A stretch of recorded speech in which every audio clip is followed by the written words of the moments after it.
Evil is not born, it is made. And as hard as it is to believe, this holds true to Ultraman Belial as well. That is why I will be exploring what Ultraman Belial looked like as an MCU hero. As I discussed in the earlier video also illustrating Ultraman Belial as an MCU villain, Ultraman Belial used to be a general in the Empire of Light, capturing many planets, including Titan, for the Empire of Light. He would eventually rebel, however, finding the Empire of Light weak because of its altruistic nature of offering pardon to captured planets, and he would rebel, leading many of the captured empires to rebel against him. Ultraman Belial as a general would have been very much like Anakin Skywalker in the Clone Wars. He would have been very skilled, but he would have also been brash and, at times, merciless.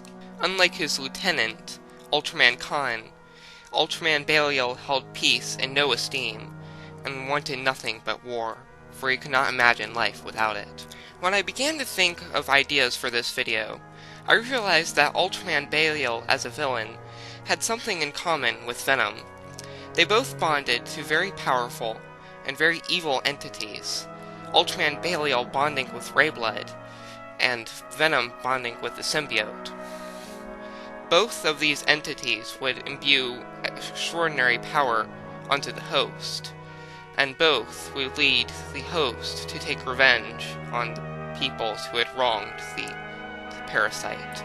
So what if the MCU introduced Rayblood, the ancient evil of the Ultraman universe, as a symbiote? Not just any symbiote, but the king of the symbiotes. MCU fans have been looking forward to the introduction of Venom for a long time, and perhaps Rayblood, king of the symbiotes, would be a great way to introduce the concept of a symbiote to the MCU. The design of this Ultraman Belial is based off of his appearance in Ultra Galaxy Fight: The Absolute Conspiracy, in which a scene of time travel shows a flashback to when Ultraman Belial, still a hero of the Land of Light, was fighting alongside Ultraman Ken, that is, the father of Ultra in the original Ultraman series, against Alien Impera, a dark and evil entity that is much like Belial in many regards, as he is a fallen conqueror. The weapon that he is holding in this picture is not the Giga Battleizer that he was holding as a villain, but rather this is the Giga Finalizer, which we saw in Ultraman G, the movie. The Giga Finalizer is a counterpart to Ultraman Belial's Giga Battleizer in the original series. But in this series, I would have the Giga Finalizer be the original form of the Giga Battleizer, which Ultraman Belial would upgrade using the Rayblood symbiote to craft the ultimate weapon.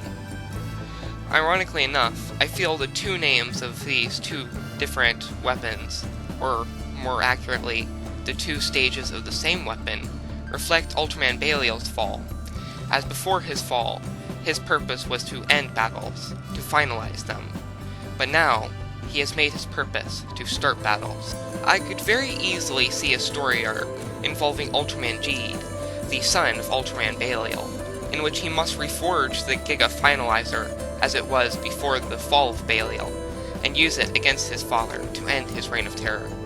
But let me know what you think of this in the comments down below. Do you think Ultraman G would make an awesome addition to the MCU Ultraman? Do you think that having the Rayblood be the king of the symbiotes is a good writing decision? Or would you have Rayblood be something different? Let me know your thoughts in the comments down below.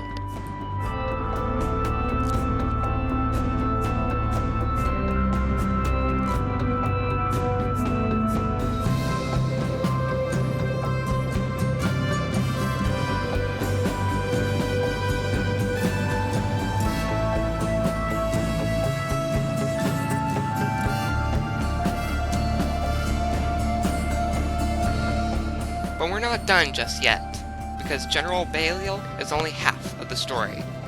There is also General Belial's lieutenant, Ultraman Khan, or as he is known in the Ultraman franchise, Ultraman Ken, the father of Ultra. For this design, I just decided to simply use the Ultraman suit I designed in my last video, and alter it to be the suit of Ultraman Khan in the MCU. Ultraman Khan would serve as the lieutenant of Ultraman Belial back when he was still a general of the Empire of Light. But after defeating Belial after his rebellion, he would become the king of planet Hikari and the Empire of Light, replacing the previous Ultraman king. In the original series, his design resembles Ultraman's very much, but with the addition of horns. So I decided to add a little extra to the helmet this time, giving it a Viking appearance, inspired by the horns on his helmet. I would also add the cape that Ultras wear in the original series when they're on the Land of Light. Ultraman Khan would be very much like Odin, being the father of the protagonist, the ruler of the land, and a wise leader. But unlike Odin, he would not show favoritism to any of his sons.